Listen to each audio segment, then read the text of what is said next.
नमस्कार दोस्तों, स्वागत है आप सभी का आपके अपने YouTube चैनल स्टैटिक्स IQ में। दोस्तों, जैसा कि आप सभी को पता है कि आपकी एसएससी जीडी की एग्जाम होने वाली है और इस एग्जाम को मद्देनजर ध्यान में रखते हुए ही आप सभी के लिए एक शानदार जो मॉक टेस्ट है वह उसका आयोजन किया जा रहा है। तो दोस्तों, जीके जीएस का पार्ट फर्स्ट हो चुका है। यदि आपने वह नहीं देखा है तो आप हमारे चैनल की प्लेलिस्ट में जाकर मॉक टेस्ट लगा सकते हैं और अपनी तैयारी कितनी है उसका आप अंदाजा लगा सकते हैं कि आपको जीके जीएस से जो 20 क्वेश्चन पूछे जाने वाले हैं उनमें से आप कितने क्वेश्चन अटेम्प्ट कर पा रहे हैं और अपना जो एनालिसिस कर सकते हैं। और दोस्तों, आज हम जीके जीएस के पार्ट 2 के ऊपर चर्चा करने वाले हैं। उससे पहले दोस्तों हम बात करें कि आपको 30 दिन में 30 मॉक टेस्ट मिलने वाले हैं और इन 30 मॉक टेस्ट के बाद में दोस्तों आपको जो आपके पास 30 मॉक टेस्ट लगाने के बाद आप दोस्तों आपके पास जो है एसएससी के द्वारा 2023 में पूछे गए समस्त एग्जामों में पूछे गए मोस्ट रिपीटेड क्वेश्चन, जी हाँ, मोस्ट रिपीटेड 3000 क्वेश्चन आपके पास होने वाले हैं।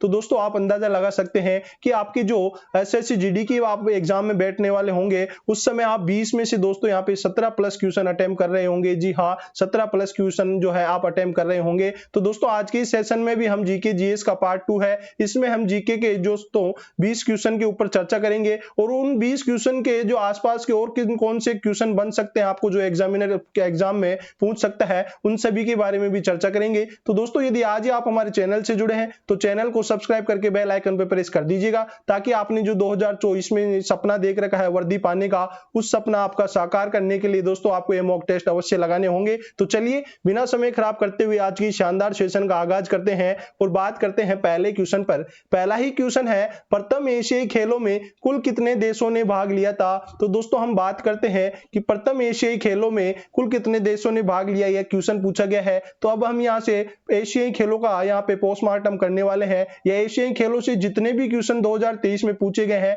उन सभी के बारे में चर्चा करते हैं। तो दोस्तों बात करें प्रथम एशियाई खेलों का आयोजन कब होता है तो 1951 में 1951 में प्रथम एशियाई खेलों का आयोजन होता है। यह आयोजन कहां पे होता है तो दोस्तों नई दिल्ली के अंदर। जी हां, नई दिल्ली के अंदर इसका आयोजन होता है। अब बात करें कि जो नई दिल्ली में आयोजन हुआ उसमें कुल कितने देशों ने भाग लिया। तो दोस्तों हम बात करते हैं देशों ने कितनों ने भाग लिया, तो यहाँ पे 11 देश हैं जो कि यहाँ पे भाग लेते हैं, आपको पता होना चाहिए। और दोस्तों जो आयोजन हुआ है उसमें प्रथम स्थान पे कौन सा देश रहता है तो फर्स्ट पोजीशन पे दोस्तों यहाँ पे जापान रहता है। जी हाँ, जापान ने कुल 60 पदक जीते थे।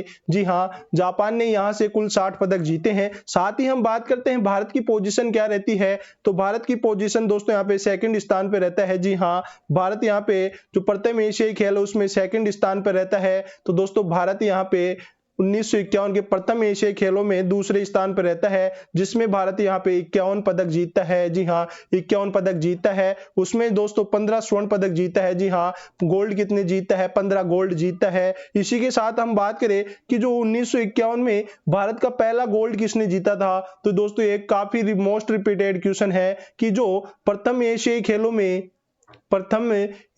खेलों के अंदर एशियाई खेलों में पहला गोल्ड किसने जीता था, पहला गोल्ड पदक किसने जीता था तो दोस्तों हम बात करते हैं सचिन नाग की। जी हाँ, सचिन नाग ने ही पहला गोल्ड पदक जीता था जो कि दोस्तों ये कौन से खेल से संबंधित है तो ये दोस्तों तैराकी। जी हाँ, तैराकी में इन्होंने पहला गोल्ड जीता था जो कि प्रथम एशियाई खेल 1951 में जीता है। तो दोस्तों ये आपको पता होना चाहिए। और दोस्तों अब बात करें कि अभी हाल ही में जो 2020 में एशियाई खेल 2022 के अंदर एशियाई खेलों का आयोजन हुआ है वह कहाँ पे हुआ है तो चीन हांगझोउ के अंदर। जी हाँ, चीन हांगझोउ के अंदर दोस्तों इसका आयोजन हुआ है जो कि 2022 के अंदर हुआ है। अब 2026 में आगामी 2026 में एशियाई खेलों का आयोजन कहाँ होने वाला है तो जापान के अंदर। जी हाँ, जापान में 2026 में आयोजन होने वाला है जो कि जापान के नागोया शहर के अंदर। जी हाँ, जापान के नागोया शहर में इसका आयोजन होने वाला है। तो दोस्तों प्रथम एशियाई खेलों से संबंधित जितने भी या एशियाई खेलों से संबंधित जितने भी फैक्ट हो सकते हैं उन सभी के बारे में चर्चा की है। चाहे वह दोस्तों प्रथम एशियाई खेलों का आयोजन 1951 में हुआ, नई दिल्ली के अंदर आयोजन होता है, 11 देश भाग लेते हैं। पहले स्थान पर जापान रहता है जिसने 60 पदक जीते हैं। दूसरे स्थान की बात करें तो भारत रहता है, इसने 51 पदक जीते हैं जिनमें से 15 गोल्ड है। और बात करते हैं प्रथम एशियाई खेलों में पहला गोल्ड पदक किसने जीता था तो प्रथम एशियाई खेलों में पहला गोल्ड है जो कि सचिन नाग ने जीता है और वह तैराकी खेल से संबंधित आपको पता होना चाहिए। और दोस्तों 2022 में जो आयोजन होता है एशियाई खेलों का वह चीन के हांगझोउ शहर में होता है और 2026 में आगामी कहां होने वाला है, तो जापान के नागोया शहर के अंदर आयोजन होने वाला है। तो दोस्तों यहां से आपका ऑप्शन नंबर 2 राइट होता है कि प्रथम एशियाई खेलों में कुल 11 देशों ने भाग लिया है। तो दोस्तों यहां से आपका ऑप्शन नंबर 2 राइट होता है। चलिए अगले क्वेश्चन पे बात करते हैं। अगला क्वेश्चन है प्रथम बौद्ध संगीति के अध्यक्ष कौन थे। तो दोस्तों बौद्ध संगीति से भी एसएससी में काफी क्वेश्चन पूछे जाते हैं। तो दोस्तों हम बात करते हैं, यहाँ पे आप सभी को पता है कि बौद्ध संगीतियां हुई है उनकी संख्या कितनी है, तो उनकी संख्या 4 है, 1 2 और 3 4। तो दोस्तों बात करते हैं कि पहली बौद्ध संगीति कब होती है। पहली बौद्ध संगीति 483 बीसी में होती है। जी हाँ, 483 बीसी में होती है। तो कौन से शासक के समय में होती है, तो अजात शत्रु, जी हाँ, अजात शत्रु के शासक के समय में होती है। और दोस्तों बात कर कौन से स्थान पे होती है, तो ये राजगृह के अंदर होती है। जी हाँ, राजगृह के अंदर होती है। अध्यक्ष कौन था, तो दोस्तों महाकश्यप है। जी हाँ, महाकश्यप है जो कि अध्यक्ष था। तो दोस्तों यहाँ से समाचारों के बारे में हम बात करेंगे। ये तो दोस्तों कौन सी सन में होता है, अजात शत्रु है यहाँ पे शासक है। और राजगृह की बात करते हैं तो स्थान है। और अध्यक्ष की बात करेंगे तो प्रथम बौद्ध संगीति के अध्यक्ष थे महाकश्यप थे। तो यहाँ पे दोस्तों ऑप्शन नंबर 1 राइट होता है। अब बात करते हैं कि जो दूसरी बौद्ध संगीति होती है वह कब होती है, तो 383 बीसी में द्वितीय बौद्ध संगीति होती है। कौन से शासक के शासनकाल में होती है, तो कालाशोक के समय। जी हाँ, कालाशोक के समय दूसरी बौद्ध संगीति होती है। कौन से स्थान पे होती है, वैशाली के अंदर। जी हाँ, वैशाली के अंदर द्वितीय बौद्ध संगीति होती है। द्वितीय बौद्ध संगीति के अध्यक्ष कौन थे, तो साबक मीर है। जी हाँ, साबक मीर है जो कि द्वितीय बौद्ध संगीति के अध्यक्ष थे। इसी प्रकार हम बात करते हैं तृतीय बौद्ध संगीति का आयोजन कब किया जाता है, तो 255 बीसी के अंदर इसका आयोजन किया जाता है। कौन से शासक के समय, तो जो सम्राट अशोक के शासनकाल में तृतीय बौद्ध संगीति का आयोजन किया जाता है। कौन से स्थान पर, तो पाटलिपुत्र के अंदर। जी हाँ, पाटलिपुत्र में इसका आयोजन किया जाता है। अब अध्यक्ष की बात करते हैं तो मोगलीपुत्तिस है। जी हाँ, मोगलीपुत्तिस है जो कि उस समय इसके अध्यक्ष थे। अब बात करते हैं कि चतुर्थ बौद्ध संगीति कब होती है, तो पहली शताब्दी के अंदर। जी हाँ, पहली शताब्दी में चतुर्थ बौद्ध संगीति का आयोजन किया जाता है। कौन से शासक के शासनकाल में, तो कनिष्क के शासनकाल के अंदर किया जाता है। और बात करते हैं कौन से स्थान पर, तो कुंडनवन के अंदर। जी हाँ, कुंडनवन के अंदर इसका आयोजन किया जाता है। किसकी अध्यक्षता में की जाती है, तो वसुमित्र की अध्यक्षता में चतुर्थ बौद्ध संगीति की जाती है। तो दोस्तों आप देख पा रहे हैं कि जितनी भी चारों बौद्ध संगीतियां हुई है उनसे रिलेटेड जितने भी क्वेश्चन बन सकते हैं वह आप सभी के सामने स्क्रीन पे है। तो दोस्तों यहां से समस्त फैक्ट आपको पता होना चाहिए, जो कि आपका क्वेश्चन नंबर 2 का ऑप्शन नंबर 1 राइट होने वाला है कि प्रथम बौद्ध संगीति के अध्यक्ष आप देख पा रहे हैं महाकश्यप थे। तो ऑप्शन नंबर 1 राइट होता है। चलिए अगले क्वेश्चन पे बात करते हैं। अगला क्वेश्चन है चित्रकला का स्वर्ण काल किस शासक के शासनकाल को कहा जाता है, तो चित्रकला का स्वर्ण काल जो है किस शासक के शासनकाल को कहा जाता है, अकबर, जहांगीर, औरंगजेब या दोस्तों हुमायूं। तो यहाँ पे आपका ऑप्शन नंबर जो है राइट होने वाला है, ऑप्शन नंबर 2 राइट होने वाला है, क्योंकि जहांगीर के शासनकाल को ही चित्रकला का स्वर्ण काल कहा जाता है। और साथ ही हम बात करते हैं कि जहांगीर के काल में कौन से ऐसे चित्रकार थे जो उनके कारण जो चित्रकला का दोस्तों उसे स्वर्ण काल कहा जाता है। तो हम बात करते हैं जहांगीर काल के प्रमुख चित्रकार हैं उनमें अब्दुल हसन है। जी हाँ, अब्दुल हसन आते हैं। इसके अलावा दोस्तों एक अन्य नाम और है, फारूक बेग है। जी हाँ, फारूक बेग है जो कि काफी प्रसिद्ध चित्रकार हुए हैं। और दोस्तों अब्दुल हसन और फारूक बेग दोनों ही जो है जहांगीर के शासनकाल में काफी प्रसिद्ध चित्रकार थे। अब बात करते हैं अकबर के शासनकाल में कौन कौन से चित्रकार है जो कि आपको एग्जाम में पूछे जा सकते हैं। तो अकबर के जो दोस्तों शासनकाल के अंदर दसावन और बसावन दोस्तों नाम से 2 चित्रकार थे जो कि अकबर के शासनकाल में काफी चर्चा में बने हुए थे। अब बात करते हैं शाहजहां के शासनकाल में। जी हाँ, शाहजहां के शासनकाल में कौन सा चित्रकार से क्वेश्चन पूछा जाता है, तो मीर हासिम। जी हाँ, मीर हासिम है जो कि शाहजहां के शासनकाल में प्रमुख चित्रकार हुआ करते थे। इसके अलावा हुमायूं के जो शासनकाल में चित्रकार के बारे में बात करें तो मीर सैयद अली हैं, जो कि हुमायूं के शासनकाल में काफी प्रसिद्ध चित्रकार हुए हैं। तो दोस्तों ये सभी को आपको पता होना चाहिए कि कौन से शासक के शासनकाल में कौन सा जो चित्रकार है वह काफी प्रसिद्ध हुआ। तो चित्रकला का स्वर्ण काल जहांगीर के काल को कहा जाता है। और दोस्तों यहाँ से आपको ऑप्शन नंबर 2 राइट होता है। चलिए अगले इंपॉर्टेंट क्वेश्चन के ऊपर बात करते हैं कि भारत की संविधान के किस अनुच्छेद में उपाधियों का अंत निहित है। तो दोस्तों हम बात करते हैं भारत के संविधान के अनुच्छेदों के बारे में। तो जो अनुच्छेद 17 आता है, जी हाँ, अनुच्छेद 17 की हम बात करते हैं तो अनुच्छेद 17 में क्या है, अस्पृश्यता का अंत। अस्पृश्यता का जो अंत है वह कौन से आर्टिकल में है, तो अस्पृश्यता का अंत है जो आर्टिकल नंबर 17 के अंदर है। आर्टिकल 18 के बारे में बात करें तो आर्टिकल 18 में उपाधियों का अंत है। जी हाँ, आर्टिकल 18 में उपाधियों का अंत निहित है। और बात करते हैं आर्टिकल 19, तो आर्टिकल 19 में दोस्तों काफी प्रकार के जो उप आर्टिकल है, 19A है, 19B है, 19C है, 19DE इस प्रकार से है। तो उनमें सभी में दोस्तों किसी में बोलने की स्वतंत्रता दी गई है, किसी में सभा का अधिकार की स्वतंत्रता है, किसी में जो संघ बनाने की है, आवागमन की है, बसने की है, रहने की है, और दोस्तों व्यापार करने की स्वतंत्रताएं हैं, वह समस्त आर्टिकल 19 के अंदर दी गई है। अब बात करते हैं आर्टिकल 20 के ऊपर। तो आर्टिकल 20 के ऊपर हम बात करें तो आर्टिकल 20 में दोष सिद्धि, जी हाँ, आर्टिकल 20 में दोष सिद्धि का संरक्षण है। जी हाँ, आर्टिकल 20 में दोष सिद्धि का संरक्षण दिया गया है। और साथ ही हम बात करते हैं दोष सिद्धि का संरक्षण है वह जो दिया गया है आर्टिकल 20 के अंदर दिया गया है। साथ ही हम बात करें आर्टिकल 22, तो आर्टिकल 22 के अंदर क्या है, तो आर्टिकल 22 में गिरफ्तारी से संरक्षण है। जी हाँ, आर्टिकल 22 में गिरफ्तारी से संरक्षण दिया गया है। और साथ ही हम बात करते हैं आर्टिकल 23, जी हाँ, आर्टिकल 23 में क्या कहा गया है, तो आर्टिकल 23 में दुर्व्यवहार व बलात्श्रम, जी हाँ, जो बलात्श्रम है उसके बारे में यहाँ पे आर्टिकल 23 में है। तो ये दोस्तों 17 से लेकर आर्टिकल 23 तक पूछे जाते हैं। जी हाँ, आर्टिकल 17 से आर्टिकल 23 तक काफी क्वेश्चन पूछे जाते हैं। तो वह समस्त क्वेश्चन आप सभी के सामने है। आर्टिकल 17 के अंदर अस्पृश्यता का अंत है, आर्टिकल 18 के अंदर उपाधियों का अंत है,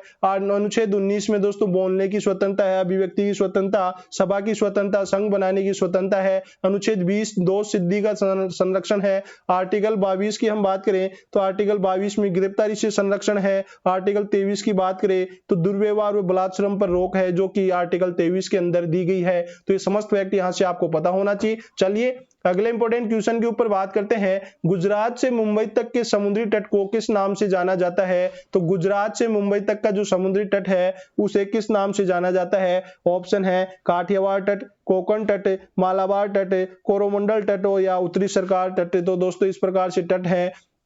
तो दोस्तों आपने देखा होगा कि अपना जो भारत का मैप है वह इस प्रकार से भारत का मैप है। तो उसमें दोस्तों ये जो इधर से ये अरब सागर है, जी हाँ, अरब सागर इधर है और बंगाल की खाड़ी इधर है। तो अपने जो जितने भी राज्य हैं भारत के वह समुद्र से सीमा बनाते हैं, उनके बारे में चर्चा करते हैं। तो दोस्तों आप सभी को पता है यहाँ पे गुजरात है, गुजरात के बाद में दोस्तों यहाँ पे महाराष्ट्र आता है, महाराष्ट्र के बाद में दोस्तों महाराष्ट्र के बाद में इधर जो गोवा है, कर्नाटक है, कर्नाटक के बाद में दोस्तों यहाँ पे केरल है, केरल से इधर दोस्तों तमिलनाडु है, तमिलनाडु से इधर आंध्र है और आंध्र से ऊपर दोस्तों यहाँ पे उड़ीसा आता है और फिर इधर दोस्तों जो पश्चिम बंगाल, जी हाँ, वेस्ट बंगाल आते हैं। इस प्रकार से दोस्तों भारत की जो 9 राज्य हैं जो कि समुद्री सीमा बनाते हैं, 1 2 3 4 5 6 7 9 राज्य हैं जो कि आप देख पा रहे हैं ये कि समुद्री सीमा बनाते हैं। कितने राज्य समुद्री सीमा बनाते हैं, तो भारत के 9 राज्य हैं समुद्री सीमा बनाते हैं। अब दोस्तों गुजरात से महाराष्ट्र तक के जो तट है, जी हाँ, गुजरात से जो महाराष्ट्र तक का तट है उसे क्या कहा जाता है। महाराष्ट्र से गोवा का तट के बारे में बात करेंगे, गोवा से कर्नाटक, कर्नाटक से केरल। जो भारत के 9 राज्य हैं समुद्र से जो सीमा बनाते हैं उन सभी के बारे में बात करेंगे। तो दोस्तों सबसे पहले बात करते हैं गुजरात से जो मुंबई तक का तट है, जी हाँ, गुजरात से मुंबई तक का तट है उसे काठियावाड़ का तट कहा जाता है। जी हाँ, काठियावाड़ का तट कहा जाता है। फिर बात करते हैं मुंबई से गोवा तक, जी हाँ, मुंबई से लेकर गोवा तक का जो तट है उसे कोंकण तट कहा जाता है। कोंकण तट है जो कि मुंबई से गोवा तक के तट को कहा जाता है। फिर मालाबार तट की बात करते हैं तो गोवा से लेकर जो कन्याकुमारी तक का तट है, जी हाँ, कन्याकुमारी तक का तट है उसे मालाबार तट कहा जाता है। जी हाँ, मालाबार तट। तो हम बात करते हैं गोवा से लेकर कन्याकुमारी तक जो समुद्री सीमा है उसे मालाबार तट कहा जाता है। फिर बात करते हैं ये दोस्तों काठियावाड़ तट, कोंकण तट और मालाबार तट है, ये अरब सागर के मद्देनजर आते हैं, ये अरब सागर के अंदर स्थित है। अब बात करते हैं जो बंगाल की खाड़ी में कौन कौन से तट है, तो कावेरी नदी के मुहाने से लेकर कृष्णा नदी तक, कावेरी नदी से कृष्णा नदी तक का जो तट है उसे कोरोमंडल तट कहा जाता है। जी हाँ, कोरोमंडल तट। या तमिलनाडु की जो समुद्री सीमा है उसे कोरोमंडल तट कहा जाता है। और साथ ही हम बात करते हैं आंध्र प्रदेश से लेकर जो उड़ीसा तक के तट है, उड़ीसा तक का तट है उसे उत्तरी सरकार तट कहा जाता है। जी हाँ, उत्तरी सरकार तट है जो कि उसे कहा जाता है। तो आप दोस्तों देख पा रहे हैं कि जो अरब सागर में 3 तट है उनमें दोस्तों पहला है काठियावाड़ तट, दूसरा है कोंकण तट और अरब सागर में तीसरा है मालाबार तट। साथ ही हम बात करते हैं बे ऑफ बंगाल या बंगाल की खाड़ी में 2 तट आते हैं, एक कोरोमंडल तट है, एक उत्तरी सरकार तट है। तो दोस्तों आप देख पा रहे हैं कि यहाँ से इस प्रकार से विभाजन किया गया है। हमें पूछा गया है गुजरात से मुंबई तक का, तो गुजरात से मुंबई तक के काठियावाड़ तट है, तो यहाँ से आपको ऑप्शन नंबर 1 राइट होता है। इसके अलावा दोस्तों आपको एग्जामिनर कोई से भी तट से यदि क्वेश्चन पुट अप करता है तो मैं आशा करता हूं कि आज के बाद आपका यह क्वेश्चन कभी गलत नहीं होने वाला है। तो चलिए आगे बढ़ते हैं और अगले क्वेश्चन पे बात करते हैं। अगला क्वेश्चन है नाबार्ड की स्थापना किस वर्ष की गई थी। तो दोस्तों नाबार्ड से काफी क्वेश्चन पूछे जाते हैं। जी हाँ, नाबार्ड से काफी क्वेश्चन पूछे जाते हैं। तो आज दोस्तों इस नाबार्ड का पोस्टमार्टम करने वाले हैं। तो इसकी फुल फॉर्म से भी काफी क्वेश्चन पूछा जाता है। तो इसकी फुल फॉर्म है national bank for agriculture and rural development, इसकी फुल फॉर्म होती है। इसकी स्थापना से बात करें तो इसकी स्थापना कब की गई थी, तो इसकी स्थापना 12 जुलाई 1982 को की गई थी। स्थापना की बात करते हैं तो 12 जुलाई 1982 को स्थापना की जाती है। किस समिति की सिफारिश पर इसकी स्थापना की जाती है, तो शिवरमन समिति। जी हाँ, जो शिवरमन समिति है उसकी सिफारिश पर ही दोस्तों इसकी स्थापना की जाती है। इसके बाद में बात करें मुख्यालय की, तो इसका मुख्यालय कहाँ स्थित है, तो नाबार्ड का मुख्यालय कहाँ स्थित है, तो मुंबई के अंदर इसका मुख्यालय स्थित है, यह भी आपको पता होना चाहिए। प्रथम अध्यक्ष की बात करते हैं, जी हाँ, प्रथम अध्यक्ष कौन था, इस प्रकार भी यहाँ पे एग्जामिनर क्वेश्चन पुट अप कर सकता है। तो प्रथम अध्यक्ष की बात करें तो एम रामकृष्णन है। जी हाँ, एम रामकृष्णन है जो कि इसके प्रथम अध्यक्ष हुआ करते थे। और दोस्तों वर्तमान अध्यक्ष की बात करें तो वर्तमान अध्यक्ष हैं साजी केवी। जी हाँ, साजी केवी हैं जो कि इसके वर्तमान अध्यक्ष हैं। तो दोस्तों नाबार्ड से संबंधित जितने भी आपसे एग्जामिनर क्वेश्चन पुट अप कर सकता है वह सभी आप सभी के सामने है। नाबार्ड की फुल फॉर्म होती है national bank for agriculture and rural development है जो इसकी फुल फॉर्म होती है। इसकी स्थापना 12 जुलाई 1982 को की गई है। कौन सी समिति की सिफारिश पे की गई है, तो शिवरमन समिति की सिफारिश पे इसकी स्थापना की गई है। इसका मुख्यालय कहाँ पे है, तो मुंबई में इसका मुख्यालय है। प्रथम अध्यक्ष कौन है, वर्तमान अध्यक्ष कौन है, समस्त क्वेश्चन आप सभी के सामने है। तो दिए गए क्वेश्चन का ऑप्शन नंबर 3 राइट होता है कि 1982 में 12 जुलाई 1982 में नाबार्ड की स्थापना की गई है। तो ऑप्शन नंबर 3 राइट होता है। चलिए आगे बढ़ते हैं और अगले क्वेश्चन के ऊपर बात करते हैं। अगला क्वेश्चन है सिग्मा महोत्सव किस राज्य में मनाया जाता है, तो सिग्मा महोत्सव है दोस्तों ऑप्शन है गोवा, असम, त्रिपुरा, मेघालय। तो सिग्मा महोत्सव है गोवा के अंदर मनाया जाता है। जी हाँ, गोवा में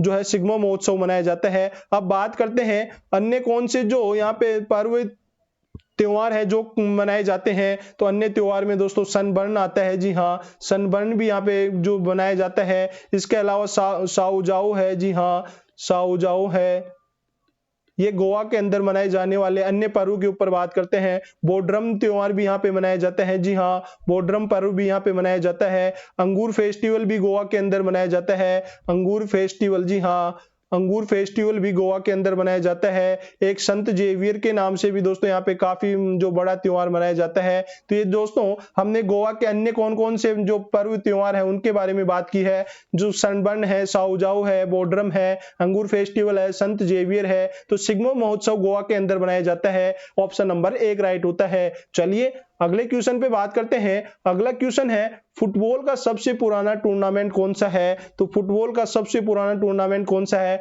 संतोष trophy, Durand cup, Rovers cup या इंडियन सुपर लीग? तो दोस्तों हम बात करते हैं फुटबॉल के सबसे पुराने कप की, तो यह डुरंड कप होता है। और डुरंड कप की शुरुआत कब की गई थी? तो 1888 में इसकी शुरुआत की गई है। जी हाँ, 1888 में इसकी शुरुआत की जाती है। तो ये फुटबॉल का सबसे पुराना जो टूर्नामेंट है वह डुरंड कप है। अब डुरंड कप के बारे में बात करें उससे दोस्तों पहले आपको पता होना चाहिए कि फुटबॉल के और कौन से अन्य कप हैं जो कि आपसे एग्जाम में पूछे जा सकते हैं। तो उनमें दोस्तों संतोष ट्रॉफी है। जी हाँ, संतोष ट्रॉफी है, यह भी फुटबॉल से संबंधित है। इसके अलावा दोस्तों जो इंडियन ISL होती है, जी हाँ, इंडियन सुपर लीग है, यह भी फुटबॉल संबंधित है। रोवर्स कप है, यह भी फुटबॉल रोवर्स कप होता है, यह भी फुटबॉल खेल से संबंधित होता है। तो दोस्तों ये फुटबॉल से संबंधित सभी टूर्नामेंट है। तो दोस्तों हम बात करते हैं कि जो डुरंड कप हुआ है अभी हाल ही में 2022 के अंदर होता है, 2022 में डुरंड कप होता है, उसकी विजेता टीम के बारे में बात करें तो विजेता टीम के बारे में बात करें तो बेंगलुरु FC है। जी हाँ, बेंगलुरु FC है, बेंगलुरु FC है जो कि यहाँ पे 2022 की डुरंड कप की विजेता रहती है। आपको पता होना चाहिए, यहाँ से एग्जामिनर क्वेश्चन पुटअप कर सकता है। और उप विजेता की बात करते हैं तो उप विजेता दोस्तों यहाँ से जो मुंबई की टीम है, जी हाँ, मुंबई की फुटबॉल टीम उप विजेता रहती है। तो ये समस्त फैक्ट यहाँ से आपको पता होना चाहिए। चलिए आगे बढ़ते हैं और अगले क्वेश्चन पे बात करते हैं। अगला क्वेश्चन है अजंता की गुफाएं किस राज्य में स्थित है? ऑप्शन है महाराष्ट्र, झारखंड, गुजरात या बिहार। तो अजंता की गुफाएं हैं महाराष्ट्र के अंदर स्थित है। जी हाँ, यहाँ से आपको ऑप्शन नंबर 1 राइट होता है। अब महाराष्ट्र में कौन कौन सी गुफाएं हैं जो कि स्थित है उन और एग्जामिनर आपसे यहाँ से क्वेश्चन पुटअप कर सकता है। तो महाराष्ट्र के अंदर दोस्तों यहाँ पे कार्ला की गुफा है, कार्ला की गुफा है, अजंता की गुफा है, अजंता के अलावा दोस्तों यहाँ पे एलोरा की गुफा भी है, एलोरा की गुफा भी है, एलिफेंटा की गुफा भी यदि एग्जामिनर आपसे क्वेश्चन पुटअप करता है तो एलिफेंटा की गुफा भी महाराष्ट्र के अंदर है। लेमयाद्री की गुफाएं के बारे में बात करें तो लेमयाद्री की गुफाएं भी दोस्तों महाराष्ट्र के अंदर हैं। अब बात करते हैं झारखंड में कौन सी गुफा है, तो झारखंड से भी दोस्तों क्वेश्चन पूछा जाता है। जो अंजनी की गुफाएं हैं, अंजनी की गुफाएं हैं झारखंड के अंदर है। गुजरात के बारे में बात करें तो गुजरात की तलाजा की जो गुफाएं हैं, तलाजा की गुफाएं हैं जो कि गुजरात के अंदर स्थित है। बिहार की बात करें तो बिहार में बराबर की गुफाएं हैं। जी हाँ, बिहार में बराबर की गुफाएं हैं। तो दोस्तों यहाँ पे जितने भी गुफाओं से क्वेश्चन पूछे जा सकते हैं वह आप सभी के सामने है और आपने देखा होगा कि एग्जाम में यहाँ से पूछे जाते हैं, चाहे वह दोस्तों अजंता की गुफा हो, एलोरा की हो, एलिफेंटा की हो, अंजनी या बराबर या तलाजा की गुफाएं हो। ये SSC के एग्जामों में काफी बार क्वेश्चन पूछे गए हैं। तो अजंता की गुफाएं ऑप्शन नंबर 1 महाराष्ट्र के अंदर स्थित है। चलिए अगले क्वेश्चन पे बात करते हैं। अगला क्वेश्चन है नामद्रोलिंग मठ किस राज्य में स्थित है? तो नामद्रोलिंग मठ से यहाँ पे क्वेश्चन पूछा गया है। तो ये दोस्तों नामद्रोलिंग है। जी हाँ, नामद्रोलिंग मठ है जो कि कहाँ पे स्थित है? ऑप्शन है कर्नाटक, कर्नाटक, हिमाचल प्रदेश, पश्चिम बंगाल और सिक्किम। तो नामद्रोलिंग मठ है जो कि कर्नाटक के अंदर स्थित है। और ये दोस्तों इसे नामद्रोलिंग मठ को ही दोस्तों एक काफी क्वेश्चन पूछा जाता है कि बौद्ध धर्म का स्वर्ण मंदिर किसे कहा जाता है? तो बौद्ध धर्म का स्वर्ण मंदिर है, बौद्ध धर्म का स्वर्ण मंदिर किसे कहा जाता है? तो बौद्ध धर्म का स्वर्ण मंदिर है तो दोस्तों वह नामद्रोलिंग मठ को कहा जाता है। और ये नामद्रोलिंग मठ कहाँ पे है? कर्नाटक के अंदर। जी हाँ, कर्नाटक के अंदर ये स्थित है। अब बात करते हैं हमें हिमाचल प्रदेश में, हिमाचल प्रदेश के कौन से मठ हैं जो कि काफी एग्जाम में पूछे जाते हैं? उनमें नाको मठ है, ताबो मठ है। जी हाँ, नाको मठ जो है, नाको मठ हिमाचल प्रदेश में है। और ताबो मठ की बारे में बात करें तो ताबो मठ भी है वह हिमाचल प्रदेश में है। इसके अलावा दोस्तों पश्चिम बंगाल के मठ की बारे में बात करें तो धूम मठ जो है, धूम मठ है जो पश्चिम बंगाल में स्थित है। सिक्किम के मठ की बारे में बात करें तो रूमटेक है, रूमटेक मठ है। इसके अलावा दोस्तों जो लिंगडम मठ है, लिंगडम मठ है, यह भी सिक्किम के अंदर स्थित है। तो दोस्तों ये आप सभी को पता होना चाहिए। और दोस्तों हिमाचल प्रदेश के एक प्रसिद्ध मठ है जो कि काफी चर्चा में बना रहता है, वह धर्मशाला मठ है। जी हाँ, धर्मशाला का मठ है वह दोस्तों काफी प्रसिद्ध है क्योंकि इसी मठ में जो दलाई लामा है, जी हाँ, दलाई लामा के बारे में बात करें तो दलाई लामा इसी मठ के अंदर रहते हैं। और दलाई लामा दोस्तों भारत कब आते हैं तो दलाई लामा भारत 1959 में आते हैं और 1989 के अंदर, जी हाँ 1989 में इन्हें नोबेल पुरस्कार से भी सम्मानित किया जा चुका है, नोबेल पुरस्कार से भी सम्मानित किया जा चुका है। 1959 में वो भारत आते हैं और धर्मशाला मठ में रहते हैं और 1989 में दोस्तों इन्हें नोबेल पुरस्कार से सम्मानित किया जाता है। तो मठों से संबंधित जितनी भी आपको एग्जामिनर क्वेश्चन पुटअप कर सकता है वह समस्त क्वेश्चन आप सभी के सामने है। चलिए आगे बढ़ते हैं और अगले क्वेश्चन पे बात करते हैं। अगला क्वेश्चन है कुतुब मीनार को यूनेस्को विश्व विरासत धरोहर में कब शामिल किया गया था। तो कुतुब मीनार को दोस्तों विश्व विरासत धरोहर में कब शामिल किया जाता है। ऑप्शन है 1993, 1994, 97, 98। तो 1993 के अंदर इसे विश्व विरासत धरोहर में शामिल किया जाता है। जी हाँ 1993 के अंदर इसे शामिल किया जाता है। अब दोस्तों बात करते हैं कुतुब मीनार की, तो कुतुब मीनार से और किस प्रकार से क्वेश्चन पुटअप कर सकता है एग्जामिनर, उसके ऊपर बात करें तो कुतुब मीनार कहाँ स्थित है तो दिल्ली में महरौली के, जी हाँ दिल्ली के महरौली में कुतुब मीनार स्थित है। साथ ही दोस्तों एग्जामिनर यहाँ पे क्वेश्चन पुटअप कर सकता है इसका निर्माण किसने करवाया था तो कुतुबुद्दीन ऐबक ने। जी हाँ कुतुबुद्दीन ऐबक ने कुतुब मीनार का निर्माण करवाया है। इसकी लंबाई कितनी है तो इसकी लंबाई से क्वेश्चन पूछा जाता है तो 72 मीटर, जी हाँ 72 मीटर इसकी लंबाई है। और दोस्तों यूनेस्को में जो शामिल कब किया गया है तो 1993 में इसको यूनेस्को की विश्व धरोहर में शामिल किया गया है। तो यहाँ से समस्त क्वेश्चन आपको पता होना चाहिए। चलिए आगे बढ़ते हैं और अगले क्वेश्चन पे बात करते हैं। अगला क्वेश्चन है आर्य समाज की स्थापना कब की गई थी। तो आर्य समाज की स्थापना कब की गई, किसके द्वारा की गई, और दोस्तों इन सभी के बारे में हम बात करने वाले हैं। तो आर्य जो समाज है इसकी स्थापना 1875 के अंदर मुंबई में की जाती है। जी हाँ 1875 में मुंबई में इसकी स्थापना की जाती है। किसके द्वारा की गई है तो स्वामी दयानंद सरस्वती के द्वारा। जी हाँ स्वामी दयानंद सरस्वती के द्वारा इसकी स्थापना की जाती है। और दोस्तों इन सरस्वती का जो बचपन का नाम है उससे भी काफी क्वेश्चन पूछा जाता है। तो स्वामी दयानंद सरस्वती का बचपन का नाम क्या है, यह एसएससी के द्वारा पूछा गया है। तो इनका स्वामी दयानंद सरस्वती का बचपन का नाम मूल शंकर है, तो यह भी आपको पता होना चाहिए। और स्वामी दयानंद सरस्वती की एक दोस्तों बुक है जो कि काफी बार एग्जाम में क्वेश्चन पूछा गया है कि सत्यार्थ प्रकाश। जी हाँ सत्यार्थ प्रकाश जो पुस्तक है वह किसकी है तो स्वामी दयानंद सरस्वती की ही यह पुस्तक है। तो दोस्तों ये समस्त फैक्ट आपको यहाँ से पता होना चाहिए। आर्य समाज की स्थापना 1875 में स्वामी दयानंद सरस्वती के द्वारा मुंबई में की गई है। तो यहाँ से आपको ऑप्शन नंबर 1 राइट होता है। चलिए अगले क्वेश्चन पे बात करते हैं। अगला क्वेश्चन है विश्व का सबसे बड़ा नदी द्वीप किस नदी में स्थित है। ऑप्शन है नील नदी, अमेजन नदी, गंगा नदी या ब्रह्मपुत्र नदी। तो दोस्तों आप सभी को पता है कि ब्रह्मपुत्र नदी में ही असम में माजुली द्वीप स्थित है। जी हाँ जो कि विश्व का सबसे बड़ा नदी द्वीप है। तो ये दोस्तों ब्रह्मपुत्र नदी के किनारे स्थित है। उस द्वीप का नाम क्या है तो उस द्वीप का नाम माजुली द्वीप है। जी हाँ माजुली द्वीप है जो कि विश्व का सबसे बड़ा नदी द्वीप है। और दोस्तों ये ब्रह्मपुत्र नदी में है और ये असम राज्य के अंदर स्थित है। जी हाँ असम में जो ब्रह्मपुत्र नदी किनारे माजुली द्वीप है वह विश्व का सबसे बड़ा नदी द्वीप है। अब एग्जामिनर दोस्तों यहाँ से आपसे क्वेश्चन पुटअप कर सकता है कि सबसे छोटा नदी द्वीप कौन सा है। जी हाँ आपको पता होना चाहिए सबसे छोटा नदी द्वीप को उसका नाम क्या है तो सबसे छोटा नदी द्वीप है उसका नाम है मयूर द्वीप। जी हाँ मयूर द्वीप। और एग्जामिनर यहाँ से क्वेश्चन को थोड़ा लेंथ हार्ड करने के लिए उसका नाम दोस्तों उमानंद भी दे सकता है क्योंकि उसका उपनाम उमानंद भी है। उमानंद या मयूर द्वीप है जो कि विश्व का सबसे छोटा नदी द्वीप है और यह भी ब्रह्मपुत्र नदी पर दोस्तों असम के अंदर स्थित है। तो ये समस्त फैक्ट यहाँ से आपको पता होना चाहिए। तो विश्व का सबसे बड़ा नदी द्वीप ब्रह्मपुत्र नदी के अंदर स्थित है। ऑप्शन नंबर 4 राइट होता है। अगला क्वेश्चन है विश्व में सबसे पहले जीएसटी किस देश में लागू की गई थी। तो विश्व में सबसे पहले जीएसटी किस देश में लागू की गई है यह क्वेश्चन पूछा गया है। तो दोस्तों अब हम जीएसटी से जितने भी क्वेश्चन पूछे जा सकते हैं उन सभी के बारे में चर्चा करेंगे। तो जीएसटी से हम बात करेंगे तो इसकी फुल फॉर्म क्या होती है तो इसकी full form goods and service tax होती है। जी हाँ गुड्स एंड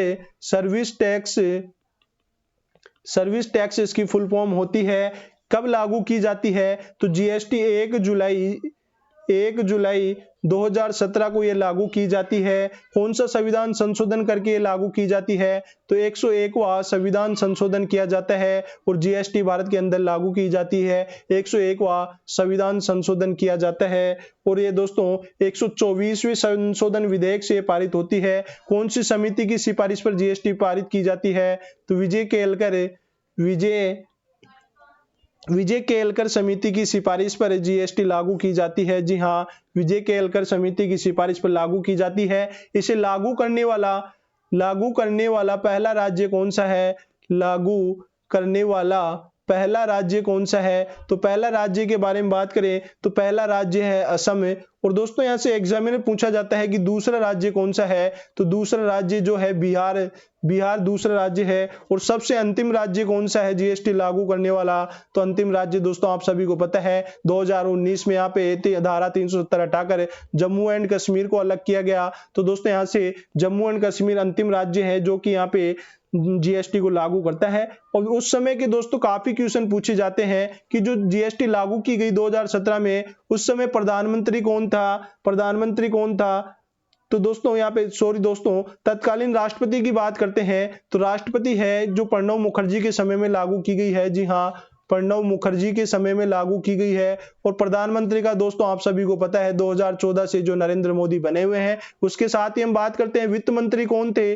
तो वित्त मंत्री से भी दोस्तों क्वेश्चन पूछा जाता है। तो वित्त मंत्री हैं अरुण जेटली। जी हाँ, अरुण जेटली जी के कार्यकाल में ही यहाँ पे जीएसटी लागू की जाती है। और दोस्तों अरुण जेटली है जो कि अब हमारे बीच में नहीं रहे हैं, तो यह भी आपको पता होना चाहिए कि अरुण जेटली थे जो कि उस समय के वित्त मंत्री हुआ करते थे। और दोस्तों सबसे पहले लागू करने वाला कौन सा जो देश है? तो फ्रांस है। फ्रांस दोस्तों 1954 के अंदर ही जीएसटी लागू कर चुका है। तो यहां से आपका ऑप्शन नंबर 2 राइट होता है। और जीएसटी से संबंधित समस्त फैक्ट आप सभी के सामने हैं। इन समस्त फैक्टों से दोस्तों एसएससी काफी बार एग्जाम में क्वेश्चन पुटअप कर चुकी है, तो ये समस्त फैक्ट यहां से आपको पता होना चाहिए। चलिए आगे बढ़ते हैं और अगले क्वेश्चन पे बात करते हैं। अगला क्वेश्चन है किस रंग की आवृत्ति सबसे अधिक होती है? तो दोस्तों ये काफी बार क्वेश्चन पूछा जाता है। तो दोस्तों आज के बाद आपसे रंग से कभी जो कोई क्वेश्चन पूछा जाने वाला गलत नहीं होने वाला है। दोस्तों आप सभी को पता है प्रकाश के 7 रंग होते हैं और उन्हें विबग्योर के रूप में लिखा जाता है। जी हाँ, विबग्योर के रूप में लिखा जाता है। ये वायलेट है, बैंगनी रंग है। जी हाँ,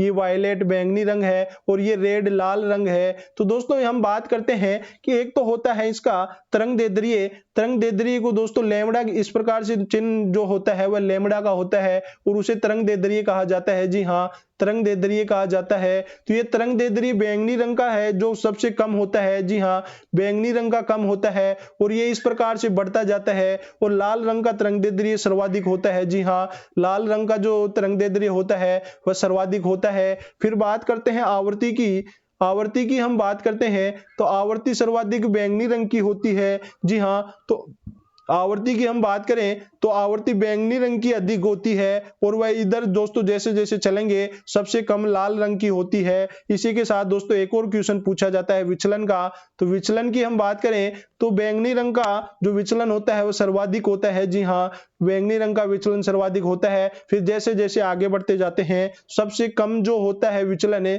वह लाल रंग का होता है। तो दोस्तों इस प्रकार से ये 3 क्वेश्चन काफी रंगों से पूछे जाते हैं, तरंगदैर्ध्य का, आवर्ती का और विचलन का। तो दोस्तों मैं आशा करता हूं आप बिल्कुल यहां से अब जो आपकी आगे आने वाले एग्जाम में इस प्रकार से क्वेश्चन पूछे जाए तो आप कभी गलत नहीं करके आने वाले हैं। तो इसी आशा के साथ दोस्तों आवृत्ति सबसे अधिक कौन से रंग की होती है? तो यहाँ पे हम बात करते हैं बैंगनी रंग की आवृत्ति है जो कि सबसे अधिक होती है। तो यहां से आपको ऑप्शन नंबर 2 राइट होता है। दोस्तों यदि आपको वीडियो अच्छा लग रहा है तो ज्यादा से ज्यादा लाइक कीजिए, शेयर कीजिए और यदि आज आप हमारे चैनल से जुड़े हैं तो चैनल को सब्सक्राइब करके बेल आइकन भी प्रेस कर सकते हैं ताकि आपको इस प्रकार की वीडियो मिल सके। चलिए अगला क्वेश्चन है पाना संक्रांति त्योहार किस राज्य का नववर्ष है? तो पाना संक्रांति से यहाँ पे क्वेश्चन पूछा गया है कि ये कौन से राज्य का है? तो पाना संक्रांति है, ऑप्शन है उड़ीसा है, तमिलनाडु है, केरल है, असम है। तो पाना संक्रांति है जो कि एक नववर्ष का त्योहार है जो उड़ीसा के अंदर मनाया जाता है। जी हाँ, उड़ीसा में पाना संक्रांति है, नववर्ष के ऊपर मनाया जाता है। फिर हम बात करते हैं कि और भी कौन कौन से राज्य से जो है पर्व मनाए जाते हैं। अब जैसे दोस्तों हम बात करते हैं केरल का नववर्ष का कौन सा त्योहार है जो आपके एग्जाम में पूछा जा सकता है। तो विशु है, विशु त्योहार है जो केरल के अंदर मनाया जाता है। विशु जो है केरल के अंदर मनाया जाता है। तमिलनाडु का नववर्ष का त्योहार पुथुंडू के नाम से मनाया जाता है। जी हाँ, पुथुंडू त्योहार है जो कि तमिलनाडु का नववर्ष का है। असम के बारे में बात करें तो बेहाग बिहू के नाम से बेहाग बिहू के नाम से नववर्ष मनाया जाता है। तो दोस्तों यहाँ पे उड़ीसा का पाना संक्रांति नववर्ष का त्योहार है, केरल का है विशु है, तमिलनाडु का पुथुंडू है, असम का बिहू है। तो पाना संक्रांति उड़ीसा का प्रमुख त्योहार है। ऑप्शन नंबर 1 राइट होता है। चलिए अगले क्वेश्चन पे बात करते हैं। अगला क्वेश्चन है 2020 वर्ल्ड कप 2007 में उप विजेता कौन सा देश रहता है। तो दोस्तों हम 2020 वर्ल्ड कप के बारे में बात करते हैं तो 2007 के अंदर ये होता है। और इसमें दोस्तों विजेता टीम के बारे में बात करें तो विजेता टीम यहाँ पे इंडिया रहती है। और भारत ने कौन से देश को यहाँ पे हराता है। तो दोस्तों इंडिया वर्सेज जो होता है ये है पाकिस्तान। जी हाँ, इंडिया वर्सेज पाकिस्तान होता है। इसमें इंडिया दोस्तों यहाँ पे मात्र 5 रन से जीत जाता है और अपने नाम करता है और पाकिस्तान यहाँ पे उपविजेता रहती है। सर्वाधिक रन के बारे में बात करें 2020 वर्ल्ड कप 2007 में सर्वाधिक रन किसने बनाए। तो सर्वाधिक रन के बारे में बात करें तो गौतम गंभीर ने। जी हाँ, गौतम गंभीर ने यहाँ पे 75 रन है जो कि बनाए थे। तो इस प्रकार से दोस्तों एग्जामिनर यहाँ से आपसे क्वेश्चन पुटअप कर सकता है कि 2020 वर्ल्ड कप 2007 है, विजेता टीम इंडिया है, उपविजेता पाकिस्तान है, 5 रन से यहाँ पे भारत जीतता है और सर्वाधिक रन बनाने वाला गौतम गंभीर है जो कि 75 रन बनाते हैं। तो ये समस्त फैक्ट यहाँ से आपको पता होना चाहिए। तो यहां से आपका ऑप्शन नंबर 2 राइट होता है। चलिए अगले क्वेश्चन पे बात करते हैं। अगला क्वेश्चन है एतमाउद्दौला का मकबरा कहाँ स्थित है। तो एतमाउद्दौला का मकबरा कहाँ स्थित है, सिकंदरा में, महरौली में, आगरा में या मक्का में। तो दोस्तों एतमाउद्दौला का मकबरा है जो कि आगरा के अंदर स्थित है। जी हाँ, आगरा के अंदर ही एतमाउद्दौला का मकबरा स्थित है। अब दोस्तों बात करते हैं ये किसकी याद के अंदर बनाया गया है। तो मिर्जा गालिब की याद में। जी हाँ, मिर्जा गालिब की याद के अंदर यह बनाया गया है। और दोस्तों और यहां से क्वेश्चन पुटअप कर सकता है कि इसका निर्माण किसने किया है या किसके द्वारा करवाया गया है। तो एतमाउद्दौला का मकबरा का निर्माण नूरजहां के द्वारा, नूरजहां जिसे मेहरुनिसा भी कहा गया है। जी हाँ, मेहरुनिसा के द्वारा करवाया गया है। तो मेहरुनिसा या नूरजहां के द्वारा एतमाउद्दौला के मकबरा का निर्माण करवाया गया है। और इस जो है एतमाउद्दौला को मकबरे को ताजमहल का मसौदा भी कहा गया है या ताजमहल का पूर्वगामी भी कहा गया है। यह भी क्वेश्चन पूछा जाता है। और ये एतमाउद्दौला का मकबरा ही है भारत की पहली इमारत है जहां सफेद पत्थर या सफेद संगमरमर का उपयोग हुआ है। सफेद पत्थर का सबसे पहले उपयोग हुआ है एतमाउद्दौला के मकबरे में। तो यहाँ पे दोस्तों आपका ऑप्शन नंबर 3 राइट होता है। चलिए अगले क्वेश्चन पे बात करते हैं। राष्ट्रीय महिला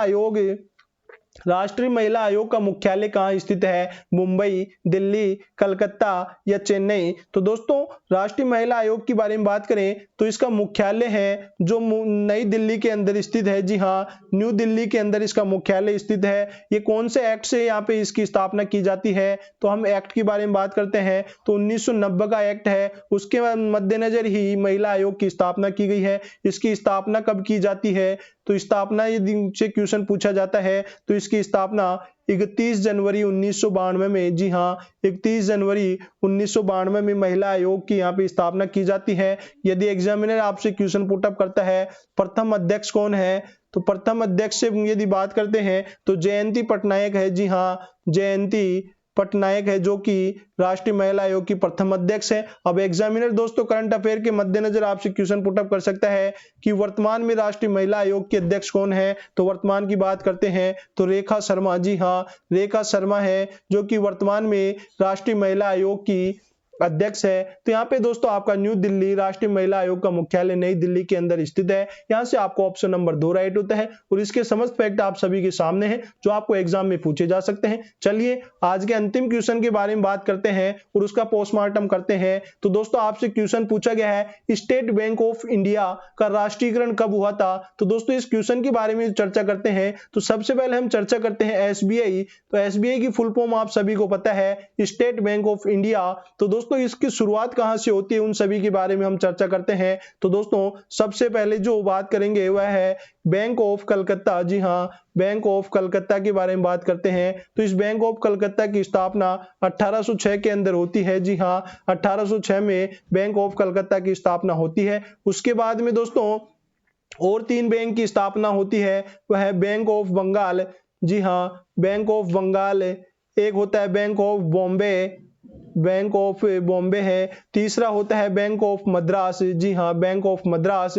इन तीनों बैंकों को इन तीनों बैंकों को 27 जनवरी 1921 को तीनों बैंकों को विलय किया जाता है और इन तीनों बैंकों को मिलाकर एक नया बैंक बनाया जाता है जिसका नाम है इंपीरियल बैंक। जी हाँ, इंपीरियल बैंक के नाम से नया बैंक बनाया जाता है, इंपीरियल बैंक बनाया जाता है, जो कि 1955 से लेकर 1955 में, जी हाँ 1955 में इसका नाम जो है एसबीआई कर दिया जाता है। जी हाँ, स्टेट बैंक ऑफ इंडिया है इसका नाम कब किया जाता है, तो 1955 में इसका एसबीआई नाम किया जाता है। ये एसबीआई का दोस्तों यहाँ से क्वेश्चन एग्जामिनर पुटअप करता है कि एसबीआई का राष्ट्रीयकरण कब हुआ था, तो एसबीआई का राष्ट्रीयकरण होता है वह 1955 में होता है। जी हाँ, 1955 के अंदर इसका राष्ट्रीयकरण होता है, तो यहाँ से आपका ऑप्शन नंबर 4 राइट होता है। इसके बारे में बात करें एसबीआई का, तो एसबीआई का मुख्यालय कहाँ है, तो मुंबई के अंदर इसका मुख्यालय है। साथ ही हम बात करते हैं अध्यक्ष कौन है वर्तमान,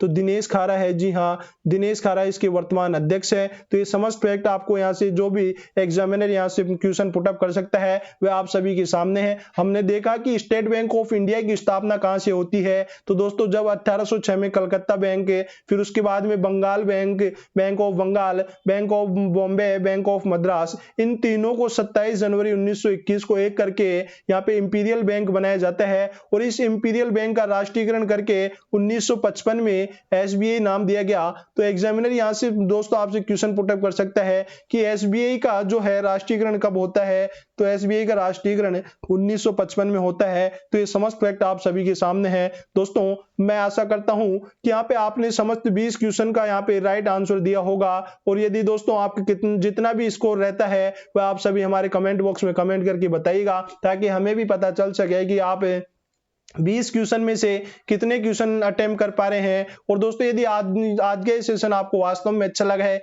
तो ज्यादा से ज्यादा लाइक कीजिएगा, शेयर कीजिएगा और यदि आज आप हमारे चैनल से पहली बार जुड़े हैं तो चैनल को सब्सक्राइब करके बेल आइकन पे प्रेस करना ना भूलिएगा, ताकि आपको इस प्रकार के समस्त वीडियो समय से मिल सके। और आपको यदि दोस्तों आज की इस क्लास की पीडीएफ चाहिए तो आप हमारे टेलीग्राम चैनल पे भी ज्वाइन कर सकते हैं। वहां से आप फ्री ऑफ कॉस्ट दोस्तों करंट अफेयर, स्टैटिक जीके और इंडिया जीके समस्त यहाँ पे जो भी जितने आपको कंटेंट की आवश्यकता होती है वहां से आप फ्री ऑफ कॉस्ट डाउनलोड कर सकते हैं। चलिए मिलते हैं अगले शानदार सेशन के साथ। जय हिंद, जय भारत।